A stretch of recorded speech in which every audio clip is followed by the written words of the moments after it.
నమస్కారం.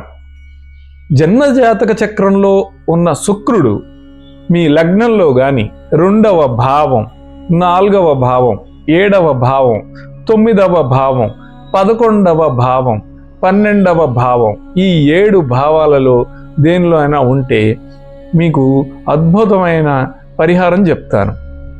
ప్రతిరోజు ఒక వెండి గ్లాస్ తీసుకొని దాని నుండి నీళ్లు త్రాగడం మొదలెట్టండి. ముఖ్యంగా ఉదయం పూట ఖాళీ కడుపుతో ఉన్నప్పుడు ఒక శుక్ర బీజ మంత్రం ఉంటుంది. ఆ బీజ మంత్రంతో నీటిని పవిత్రం చేయండి. 108 సార్లు జపించి ఆపై ఆ నీటిని తాగడం ప్రారంభించండి. ప్రతిరోజు మీరు అద్భుతమైన ప్రయోజనాలను అనుభవిస్తారు. మీరు దీన్ని ప్రతిరోజు చేసే ఓపిక లేకపోతే కనీసం ప్రతి నెల పౌర్ణమి రోజున ఈ బీజ మంత్రంతో నీటిని పవిత్రం చేసి వెండి గ్లాసు నుండి నీరు త్రాగడం ప్రారంభించండి. ఆనందం, అందం, శ్రేయస్సు మీకు అపారంగా పెరుగుతాయి.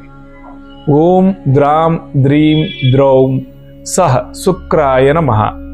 నేనిప్పుడు చెప్పిన బీజ మంత్రం మీకు డిస్క్రిప్షన్లో కూడా ఉంటుంది, చూడండి.